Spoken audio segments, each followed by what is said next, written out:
So we're going to talk about tools. We're going to go through some of the more common tools and what I might do in order to maintain focus is get rid of some of those spare artboards because I don't need them right now. And we're going to talk about basic manipulation, and in doing that I'm just going to make a shape, give it a color and an outline. At the moment it's hard to see that that's the case, but that is definitely the case. In order to prove the point, I will quickly do that. So we have two shapes and they're in layers. Let me actually go and grab my layers and open it up. Hold on a second.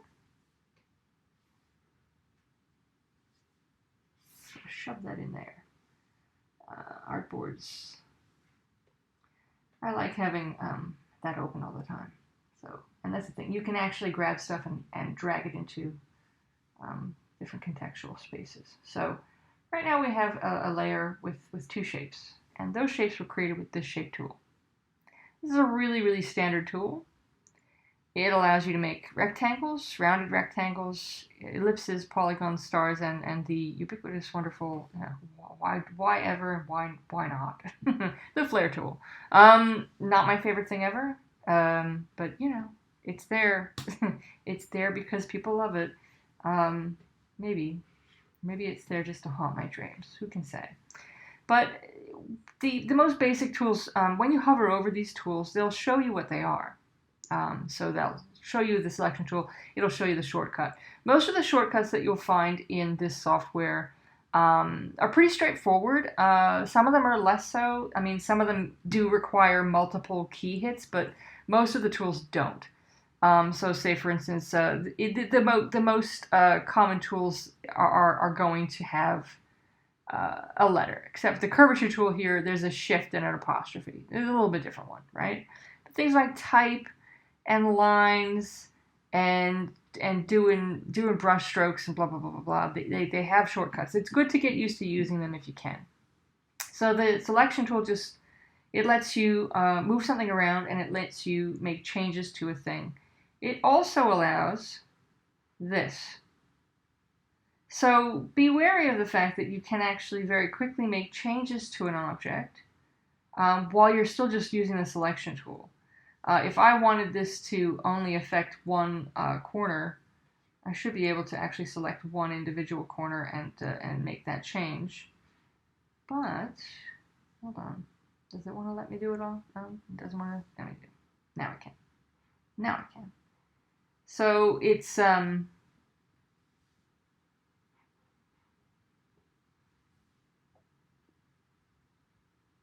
you can do stuff and things.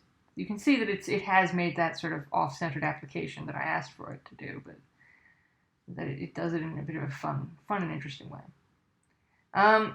So this kind of stuff is there even just when you're looking at a basic shape. You can see these pins here. They're there for you to use and abuse. That's the center. That's an axis, and everything else is about the bounding box of the object. When you look a little further across to how these things interact, one of the things that's here that's not necessarily a drawing tool, but is definitely about drawing, is the Pathfinder. And the Pathfinder is magically not doing what I wanted to do today. Hold on. Window, Pathfinder.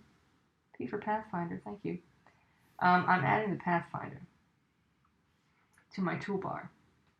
I love the Pathfinder. Because what I can do is I can make one new object by subtracting that other shape from this object. Let's just do that for fun. Right? So now I have an object that I just made, not necessarily by doing this, but by making a subtraction. You can also, of course, do other intersections with this. This is subtract the front. This is merge the objects. This is divide the objects and maintain the middle. One is the cut it out and get rid of the thing that overlaps. There's a whole bunch of fun stuff here, but that is a wonderful tool. This guy here, this is where I think it's important to think about. Let me zoom in a little bit. Not so much that we lose the page. When we look at the direct selection tool, which is the A shortcut, this is about selecting individual vertices and manipulating them. So I can make a change to one particular point or a few points or whatever I want to do. The other thing I can do is I can actually round it and start manipulating it as a soft object, right? So the changes that you can make when you're using this tool are perhaps a little bit more nuanced. It's good to get a handle on this and to play with it so you can get a sense of the level of control you have. I'm not going to bother with weird tools that are not super useful for basic stuff. Things like a magic wand tool, I do not care right now. The pen tool will let you make lines that you can create shapes with and stuff. The other thing it does do, though, let me just go back to my select tool and select this object and then select the pen tool. What you'll notice is that if you hover over an existing line, it will allow you to either add vectors to that line or subtract vectors from that line. So it is not just about creating paths that can be closed to create shapes. It is also about adding and removing vertices to existing line and shape. The curvy friend here is similar to the other tool, except that it makes Beziers by default. This is really, it's fine, but here's the thing. If I use my normal pen tool, and as I am placing the point I click and drag, it will similarly create those sort of Bezier curve style things. The difference is that it lets me very carefully define what those curves look like, much more so than the curvature tool. So I'm not as big a fan of this curvy McCurvy friend as I am of the normal pen tool for making curves. I like to be really precise. Text tool. The text tool is your friend for various reasons. Before I show you, I'm gonna clear the decks. Let me just zoom out a little bit. And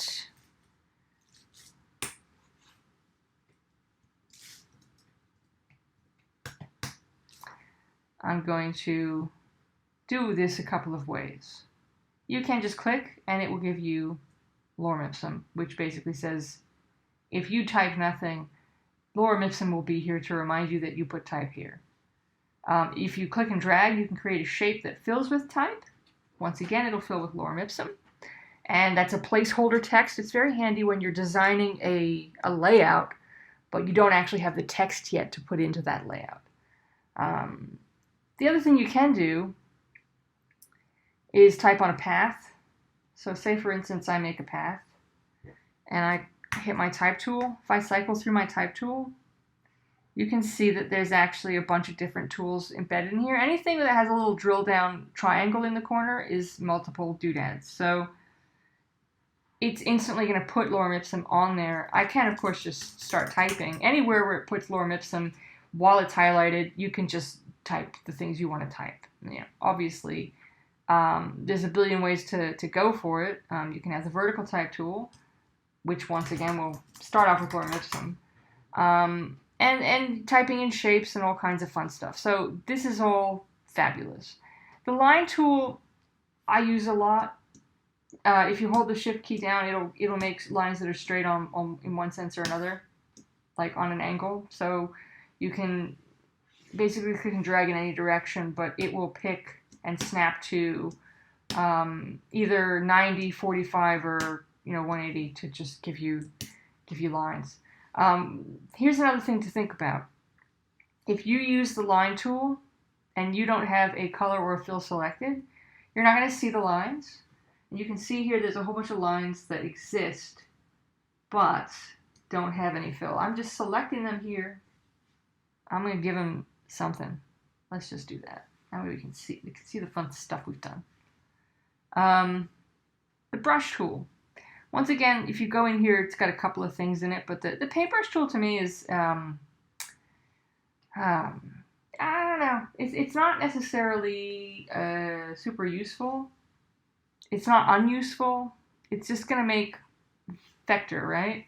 It's just the vector looks like it's something else. What's important about pencil and brush stroke is that it's still just vector, right? However, here, if I were to say assign a fill to this, you can see that it really is about this. This is vector is a path, and it still has the capacity to create a shape. It's just that this shape is kind of, it's defined by this stroke.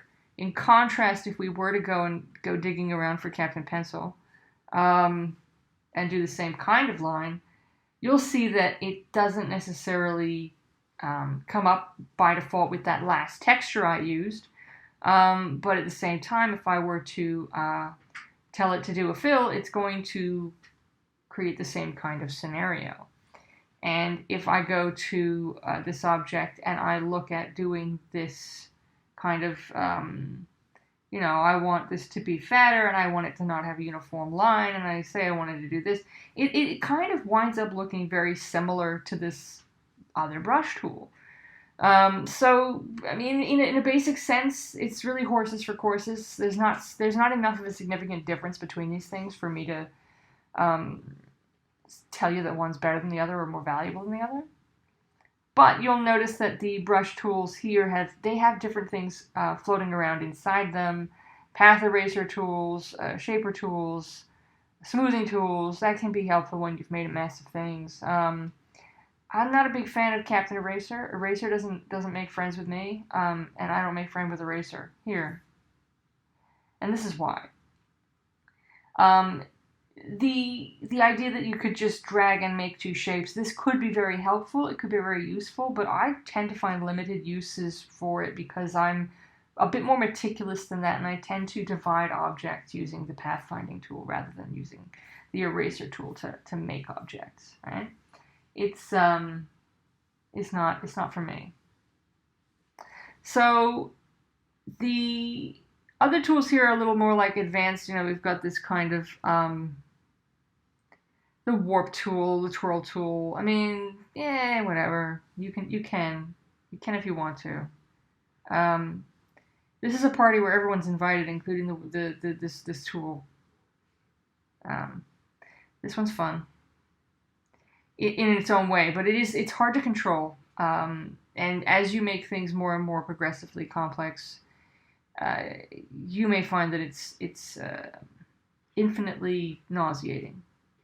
Can be useful at times, however, can also just make that, which is not exactly pretty. Yeah. So you may find that this is, some of these things might be fun to play with, some of them might be useful in certain ways, but, the stuff where it's harder to control, I wouldn't necessarily start with it. Other tools here are about perspective and stuff, so you can actually use this to sort of create, so say for instance you need to do a cityscape and you're trying to do a building and you've got to figure out, you can do stuff like that. You can, if you want to. And then there's fun stuff like the gradient tool, which lets you actually paint gradients and stuff, but it's annoying to have it sorted out. Let's see about that. When you add the gradient on in this capacity, you get these fine controls. You get to sort of see where it's living. If I wanted to say, for instance, add another color here and say, oh, what's this color? And, then I can sort of say, well, actually this color is going to be blue. And like that. And go, okay, sure, fine. And then it's there. And I can then control not only the transition in terms of where the color is, but the weighting of the transition between the variable colors that are sitting in between them. Like that. That's it's there because you can. Dropper tool, measuring tool. How big is this thing? What color is this thing? The rest of this stuff is blending tools and sprayer tools and other stuff like this. This is, you know, the artboard tool. This is interesting. So the artboard tool actually lets you resize and reshape your artboard. So say, for instance, I just want my artboard bigger. I can actually make it bigger, but now, of course, it's no longer an A4. There's a splicer tool, which is, it's a bit old school. I don't really use it that much. And these are navigation tools. So you've got the hand tool, and it has a print tiling tool, which I don't use nearly as much as the hand tool, and your little zoom tool. I never really use the zoom tool and the hand tool in and of themselves because the shortcuts for them are always ready at hand. The H is for the hand tool, but at the same time, if you want to quickly access it while you're doing other things, just press the space bar.